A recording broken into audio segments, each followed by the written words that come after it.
हाँ, तो अब हम हैं द्वंद्व समास पर। ठीक है, तो प्रायेण उभयपद प्रधानः द्वंद्वः, जहाँ पर प्रायः अधिकतर उभयपद प्रधानः, उभयपद की प्रधानता यानी दोनों पदों की प्रधानता होती है, उसे द्वंद्व समास कहते हैं। जैसे उदाहरण दिया है रामश्च श्यामश्च इति राम श्यामौ, राम और श्याम, तो यहाँ दोनों ही पद प्रधान है, राम भी प्रधान है और श्याम भी प्रधान है। तो रामश्च श्यामश्च, राम और श्याम। तो देखो राम और कहने, रामश्च, रामश्च मतलब राम और कहने के बाद आपको दूसरे पद को जानने की इच्छा हो रही है, तो दूसरा पद क्या है, रामश्च श्यामश्च। एक बात याद रहे कि जो ये पद संबंधी विधि है, समर्थः पद विधि, एक सूत्र आता है लघु सिद्धांत कौमुदी में कि पद संबंधी यो विधि सह समर्थाश्रितो बोध्यः, यानी कि जो ये पद संबंधी विधि है ये केवल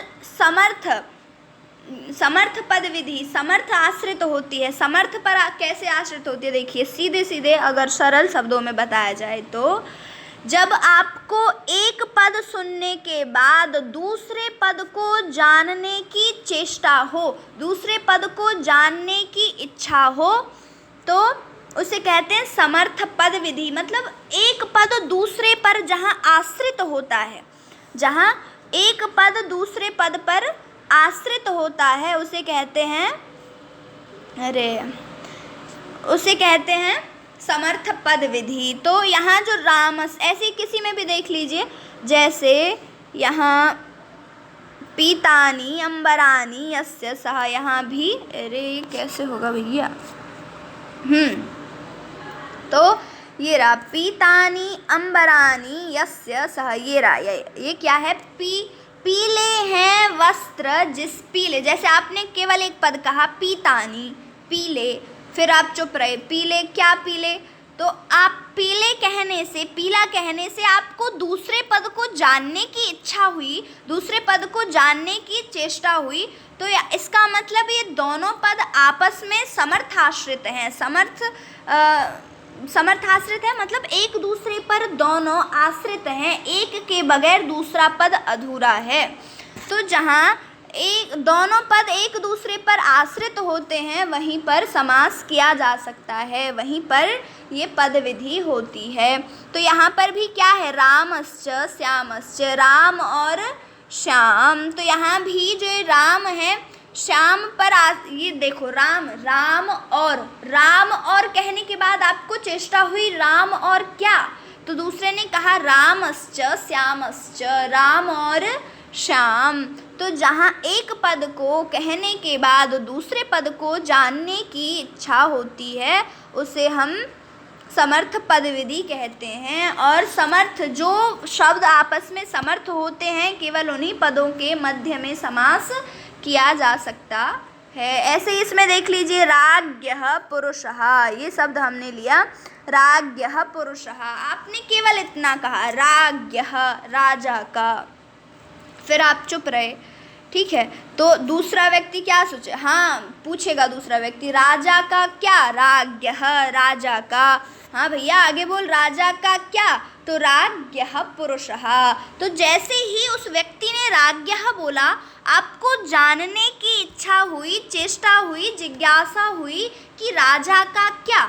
जब हम एक पद को बोलने के बाद दूसरे पद की आकांक्षा करते हैं, जहाँ दोनों पदों के मध्य में परस्पर आकांक्षा होती है, उसी को हम समर्थ पद विधि कहते हैं। तो राजा का पुरुष, राज्ञः पुरुषः, तो यहाँ पर भी क्या है, समर्थ पद विधि है, क्योंकि यहाँ पर राज्ञः बोलने के बाद पुरुष शब्द की क्या हो रही है, चेष्टा हो रही है, जानने की इच्छा हो रही है। ऐसे ही इसमें ले लीजिए अव्ययीभाव समास में कृष्णस्य समीपम उपकृष्णम, तो आपने कहा, कोई भी व्यक्ति है, किसी ने कहा कृष्णस्य, कृष्ण के, तो आपको फिर चेष्टा हुई कृष्णस्य, कृष्ण के क्या, कृष्ण, तो दूसरा व्यक्ति बोलता है कृष्णस्य समीपम, कृष्णस्य समीपम, कृष्ण के समीप, तो यहाँ भी आप जैसे ही उस व्यक्ति ने कृष्ण से बोला, कृष्ण का बोला, कृष्ण के बोला,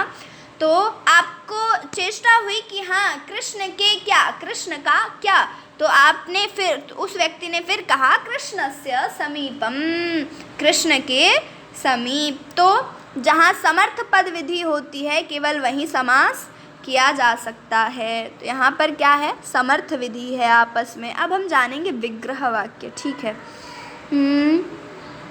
समर्थ पद विधि, हाँ, वाक्य विग्रह।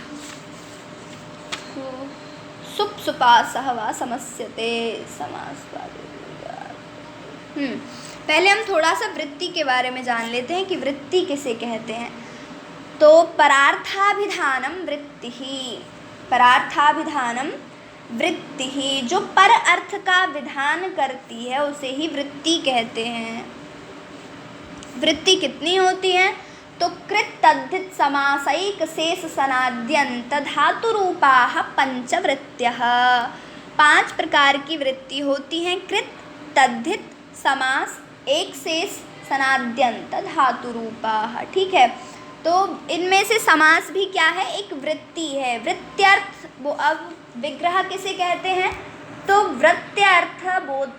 वृत्त्यर्थ अवबोधकम वाक्यम विग्रह। जैसे हम कोई भी शब्द है, जैसे राज्ञः पुरुषः ही ले लीजिए, बड़ा फेमस सा उदाहरण है, राज्ञः पुरुषः, ठीक है। आपने कहा राज्ञः, चलिए बिना लिखी, ठीक है, राज्ञः पुरुषः, आपने इतना कहा, तो जो आपने विग्रह, यही है वृत्ति। देखो, वृत्ति अवबोधकम, जो हमें अवबोध कराती है, अर्थ का ज्ञान कराती है। राज्ञः पुरुषः, हमने 2 शब्द क्या कहे, एक तो कहा राज्ञः, दूसरा कहा पुरुषः। अब इन्हीं को कहते हैं विग्रह। वृत्त्यर्थाबो अवबोधकम वाक्यम विग्रह, जो वृत्ति का ज्ञान कराते हैं, जो अर्थ का ज्ञान कराते हैं।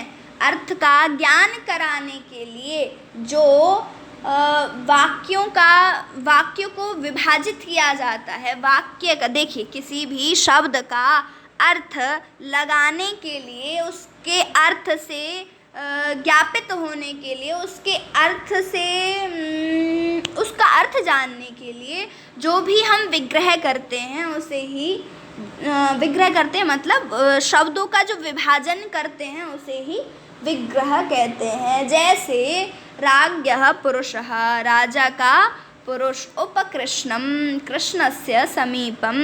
तो उपकृष्ण ये तो हो गया समासांत पद, लेकिन जो हमने इस उपकृष्णम को जानने के लिए जो वाक्य का विभाजन किया, कृष्णस्य समीपम, जो ये वाक्य, ये क्या है, ये वाक्य का जो हमने विभाजन किया है इसे कहते हैं विग्रह, ठीक है। तो अर्थ से अवबोधित होने के लिए, ज्ञापित होने के लिए जो विभाजन किया जाता है उसे ही हम विग्रह कहते हैं। और विग्रह कितने प्रकार के होते हैं, तो विग्रह 2 प्रकार के होते हैं, लौकिक विग्रह और अलौकिक विग्रह। तो लोके भवः लौकिकः, जो लोक में होता है उसे लौकिक विग्रह कहते हैं, और न लोके भवः अलौकिकः, जो लोक में नहीं होता है उसे अलौकिक विग्रह कहते हैं, ठीक है। जैसे, हाँ, ये ले लीजिए, जैसे उपकृष्णम, कृष्णस्य समीपम, तो ये क्या है, लौकिक विग्रह, क्योंकि ये लोक में प्रचलित है, लोक में कहा जा सकता है। अगर जैसे मैं कहूँ कि कृष्णस्य समीपम, तो आप फट से समझ जाएंगे, ओहो, कृष्ण के समीप। तो जो चीज़ लोक में प्रचलित है, जो लोक में बताई जाती है, जो लोक में होती है, जो आम बोलचाल की भाषा में हम प्रयोग करते हैं, जो व्यवहारिक भाषा में हम प्रयोग कर सकते हैं, जो लोके भवः लौकिकः, ये याद रखिए, ठीक है। जो लोक में होता है वो लौकिक होता है, और न लोके भवः, जो लोक में नहीं होता है, लोक में नहीं होता है तो कहाँ होता है, शास्त्रों में होता है।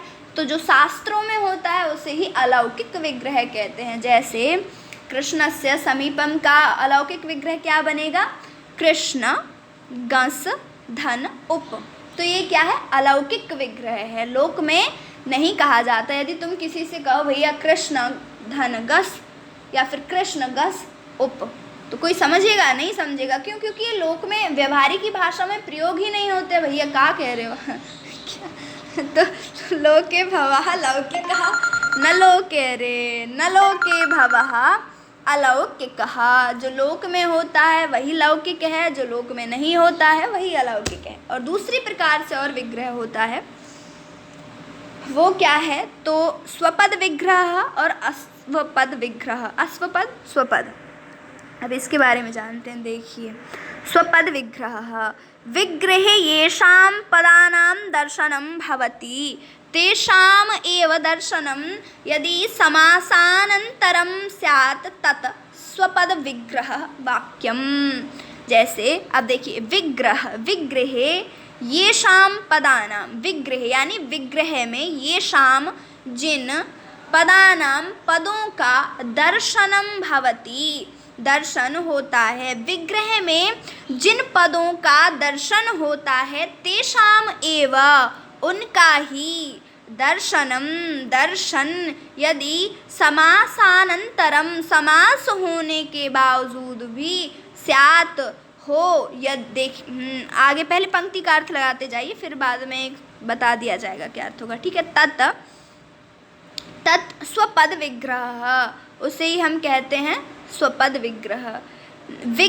विग्रहे येषां पदानां दर्शनं भवति, विग्रह में जिस पद का दर्शन होता है। विग्रह मतलब जब हम शब्दों का विभाजन करते हैं, जब उस विग्रह में जो जो पद हैं, यदि वही पद समासानंतरम, यदि समास होने के बावजूद भी वही पद यदि दिखाई दें तो उसे हम स्वपद विग्रह कहते हैं। जैसे राज्ञः पुरुषः राजपुरुषः, ये स्वपद विग्रह है। कैसे?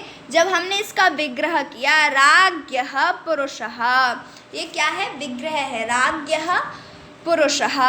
तो इसमें दो शब्द हैं, राज्ञः और पुरुषः। और जब हमने इसका समासांत पद जब बनाया, समास इन दोनों पदों का कर दिया, तो क्या हुआ? राज पुरुषः। अभी भी यहाँ क्या है? राज है और पुरुष है, और यहाँ भी क्या है? राज्ञः पुरुषः। तो दोनों ही पद हमें देखने को मिल रहे हैं। विग्रह में भी वही पद हैं, और जब हमने समास कर दिया तब भी वही पद हैं, उसे हम स्वपद विग्रह कहते हैं। ठीक है। और विग्रहे येषां पदानां दर्शनं भवति तेषामेव दर्शनं यदि समासानन्तरं न भवति तर्हि तत् अस्वपद विग्रह वाक्यम वक्तव्यम, कहना चाहिए। क्या कहना चाहिए? कि विग्रह में येषां पदानां दर्शनं भवति, यदि आपने किसी का विग्रह किया, किसी शब्द का विग्रह किया, तो विग्रह में तो आपको वो शब्द दिख रहे हैं, लेकिन जब आपने उसका समासांत पद बनाया, उसमें समास कर दिया, तो आपको वो पद न दिख करके, वो दोनों मतलब जितने उसमें पद हैं वो न दिख करके कुछ अलग ही दिख रहा है, तो उसमें उसे कहते हैं हम अस्वपद विग्रह। जैसे हाँ, अभी पढ़ा, कृष्णस्य समीपम उपकृष्णम। तो जब हमने इसका लौकिक विग्रह बनाया तो क्या था? कृष्णस्य समीपम। दो शब्द थे, एक तो कृष्ण और एक समीप। लेकिन जब हमने इसे समासांत पद बनाया तो समीप नहीं है, क्या है? उपकृष्णम। कृष्ण तो है, यहाँ भी कृष्ण है, वहाँ भी कृष्ण है, लेकिन जो पहले था समीपम, वो अब समीप नहीं है। समीप ना होकर के क्या है? उप है। कृष्णस्य समीपम उपकृष्णम, उप है ना, यहाँ उप आ गया, अलग से कोई शब्द आ गया, वो शब्द नहीं है जो विग्रह में थे। विग्रह में शब्द नहीं, विग्रह में जो शब्द थे यदि वो समासांत पद में देखने को नहीं मिलते हैं तो उसे ही हम कहते हैं अस्वपद विग्रह। मुझे लगता है कि आज के लिए ये पर्याप्त है। तो आप सबका बहुत बहुत धन्यवाद। जय हिंद, जय भारत, जयतु संस्कृतम। चलिए आगे हम पढ़ेंगे, अभी आज नहीं, आगे हम पढ़ेंगे अव्ययी भाव समास। हम आगे शुरू करेंगे। अव्ययी भाव के बाद तत्पुरुष, बहुब्रीहि, द्वंद्व, सब करेंगे। अरे बंद